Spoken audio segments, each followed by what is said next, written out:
I never thought I'd come home from work to find my backyard taken over like it was a public park. I'm talking tables, loud music, balloons, streamers, and at least 30 people splashing around in my private pool like they owned the place. At first, I thought I had the wrong address. I stood there frozen, trying to process what I was seeing. Then, right in the middle of the chaos, I spotted her grin, the same woman from our HOA board who once fined me for having my trash can out an hour early. And there she was, in my backyard, hosting a full-on graduation pool party for her son like it was totally normal. I asked her what on earth she was doing, and instead of apologizing or explaining, she had the audacity to wave me off and say, "We'll be out soon, just enjoy the vibe." I couldn't believe it. This wasn't a community pool or a shared space, this was my property. She didn't ask, didn't tell anyone, just hopped the fence with her friends and made herself at home. But it gets even crazier. When I told her I was calling the cops, she called 911 first. Yep, Karen flipped the script and told dispatch that I was harassing guests at a graduation celebration and creating a scene. I was stunned. This woman was trespassing, throwing a pool party on my land, and I was the one getting blamed. That's when the situation really started to spiral. The cops showed up, neighbors came out, people started filming it, turned into a full-blown mess. But the part that absolutely blew my mind wasn't even the party or the call. It was what the officers said after talking to her and what they refused to do next. You're not going to believe how this all unfolded. So now we've got two police officers in my driveway trying to figure out what's going on. Karen's standing there, all dramatic, holding a towel like she's some innocent homeowner who just had her peaceful day ruined. She's pointing at me, telling the officers that I barged in yelling and scared the kids. Meanwhile, there's still music blasting in the background, and a bunch of high school grads doing cannonballs into my pool. One of the officers pulls me aside and asks if I live there. I show him my driver's license and explain everything, how I came home to find strangers in my backyard, how Karen never asked for permission, and how she's literally on the HOA board that's supposed to enforce rules, not break them. The officer listens, nods, but then says something I did not expect. Well, since it looks like no one broke in and there's no sign of forced entry, we can't charge anyone with trespassing right now. I blinked.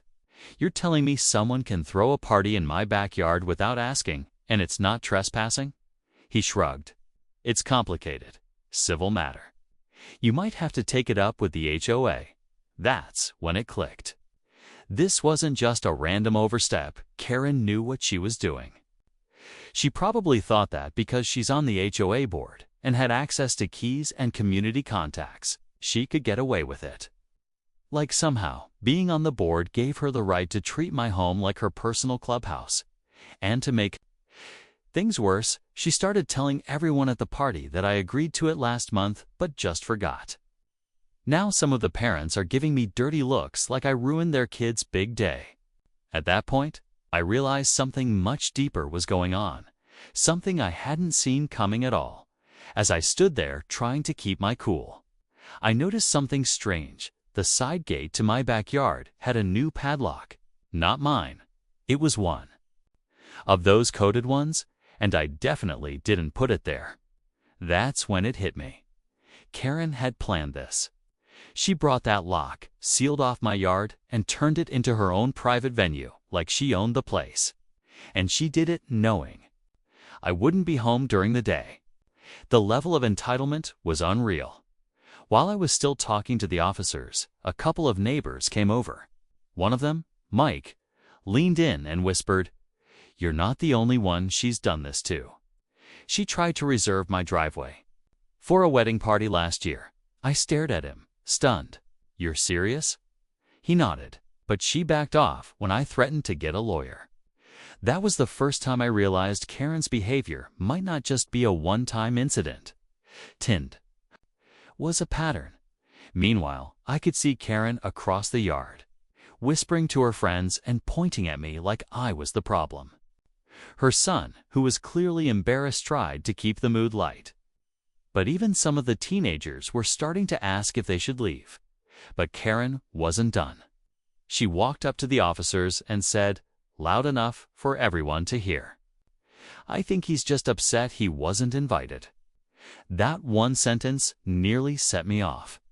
This wasn't just about a pool party anymore. It was about her using her position on the HOA to take advantage of others, twisting stories, and manipulating people into thinking she had more authority than she really did. And the scariest part? Some folks actually believed her. Just when I thought it couldn't get any worse, one of the officers pulled me aside again, this time with something in his hand. A printed notice, HOA letterhead, and my name on it. I took the paper from the officer and immediately felt my stomach drop. It looked official, same HOA letterhead I'd seen before, but something felt off. My name was typed at the top, followed by a paragraph that claimed I had pre-approved temporary access to the backyard for limited community use, specifically for a graduation event. It even had a fake-looking signature at the bottom that was supposed to be mine, but I never signed anything. I never agreed to anything. And that's when I realized Karen had forged it. I looked up and locked eyes with her. She knew. The smirk on her face said it all. She thought she'd covered her tracks. I turned to the officer and said, "That's not my signature. This is fake." He hesitated, flipping the page over, trying to figure out what to say. "If you think this is falsified, you might have to handle it through civil court," he told me. "We can't prove anything on the spot." My fists clenched. I couldn't believe what I was hearing. She trespassed, lied to law enforcement, faked a document, and yet she might walk away without any real consequence. The music was still going. Kids were still swimming. The smell of grilled food hung in the air like none of this chaos was even happening. But I couldn't focus on any of that. My mind was racing. If Karen was willing to go this far just to throw a party, how far had she gone in the past? How many other residents had been manipulated or steamrolled by her HOA authority? Then, another neighbor approached someone I barely knew and quietly said, "You might want to check your mailbox. I got a similar notice last week, but with my name forged on it too." That changed everything. This wasn't just about me anymore. This was bigger than one party or one lie. And at that point, I knew I had to do something, not just to stop her, but to make sure she never pulled this on anyone else again. I rushed to my mailbox, heart pounding. At that point, I didn't know what I was expecting to find, but when I opened it, I nearly dropped the stack of envelopes in my hands. Sitting right on top was a sealed letter from the HOA, dated 2 weeks ago.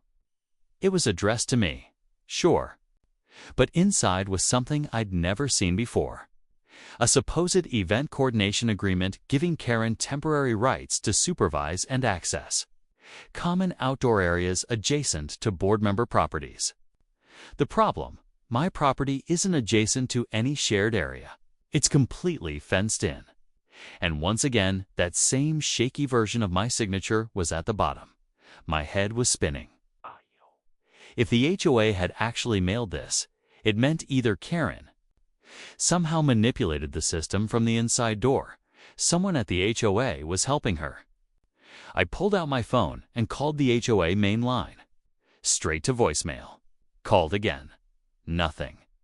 But just as I was about to give up, I got a text from an unknown number. "You need to stop. You're going to make things worse for yourself." I froze. I hadn't told anyone about checking the mailbox, and I hadn't even posted anything online yet. The only people who knew what I'd just found were me, Karen, and the neighbor who warned me. So who was texting me? I showed the message to Mike, and his face went pale. "I think this goes deeper than you think," he muttered. "Karen's not just pulling strings. She's got people on the board who owe her favors. Worse, she's got dirt on them. That's when it hit me like a brick. This wasn't just about a party. Karen had created some kind of network inside the HOA, using it to get what she wanted, bend rules, and silence anyone who got in her way. And now I was in the middle of it.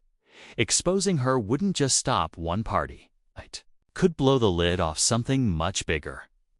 But the more I pulled at the thread, the more dangerous it started to feel. I knew I couldn't let this go. So the next morning, I took everything: the forged documents, the text message, and even a few blurry photos from the party, and met with a lawyer who specialized in HOA cases. He took one look at the papers and said, "This is textbook fraud." That was the first moment I felt like maybe, just maybe, I had a real shot at stopping Karen. With his help, we filed a formal complaint, not just with the HOA, but with the city's code enforcement office. We also sent out letters to other neighbors, asking if they'd received anything unusual or felt pressured by the board. Within days, my inbox was flooded. At least 6 homeowners admitted to getting fake notices, unexplained fines, or even being threatened with liens for things they hadn't done. It was like Karen had been running her own little empire behind closed doors for years. Then, just when everything started moving forward, the twist came. The HOA president, someone eyed, barely seen around, resigned out of nowhere. No email, no explanation. Just a typed notice taped to the office door. And the kicker: Karen was appointed acting president until further notice. I couldn't believe it. After everything she'd pulled, she was now running the whole show. But this time, I was ready. My lawyer submitted the fraud evidence directly to the county attorney. And the very next week, Karen was hit with a legal notice for document tampering, trespassing, and misuse of HOA authority. The look on her face when she was served in front of several neighbors was something I won't forget. Her confident smirk was gone. Her voice cracked when she tried to explain. And just like that, the house of cards she built started collapsing. But here's the twist. While the legal case was moving ahead, I got an anonymous letter in my mailbox. No return address, just one line handwritten in shaky ink. She wasn't working alone. Watch your back. Getting that anonymous note rattled me more than I expected. I started double-checking my locks at night and watching my surroundings more closely. But as unsettling as it was, it also confirmed what I had already suspected: Karen's little HOA power trip wasn't just about her. She had people covering for her, helping her bend the rules, maybe even looking the other way in exchange for favors. Still, with the investigation now public and residents stepping forward, things began to shift. Within a few weeks, a special HOA meeting was called. For the first time, dozens of neighbors showed up, demanding answers. The city's legal rep presented the evidence of forged documents and abuse of power, and Karen didn't even show up to defend herself. That alone said everything. The board finally voted to remove her permanently, and several other members resigned quietly right after. Turns out, they'd been pressured or were afraid of being exposed for their own shady behavior. A new election was scheduled, and the community started working together to rebuild some trust. As for my backyard, it's peaceful again. No more surprise parties, no more random strangers in the pool. I even changed out the gate and installed cameras, just in case. I still don't know who sent the warning letter, but maybe that's a good thing. It reminded me that standing up to people misusing power can shake things loose, sometimes more than you expect. If there's one thing I learned from this whole mess, it's that silence only helps the people doing wrong. You have to speak up, even when it's uncomfortable, especially when it's uncomfortable. HOA drama might sound small, but when the wrong people get power, it can affect your home, your peace, and your rights. I wasn't about to let that slide.